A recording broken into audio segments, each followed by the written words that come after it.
Binaling panalo, binentang demokrasya. Huwag na nating paligoy-ligoy pa. Ang pagbili ng solidong boto ay hindi diskarte. Ito ay tahasang pagbebenta ng demokrasya.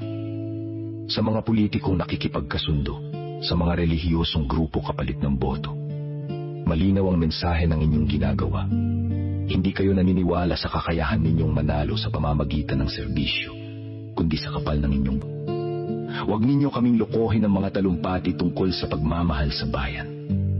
Kung ang unang hakbang ninyo ay makipagtransaksyon, hindi makipag-ugnayan sa mamamayan, at sa mga lider ng grupong tumatanggap ng kapalit, kailan pa naging banal ang bentahan ng boto? Kailan pa naging tama na ang pananampalataya ay ginagamit bilang puhunan sa politika? Hindi ninyo pinoprotektahan ang inyong mga miyembro.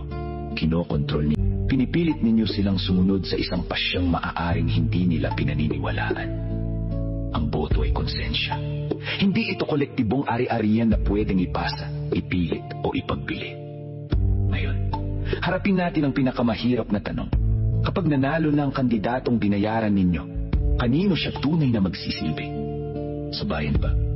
O sa grupong nagbigay sa kanya ng siguradong panalo?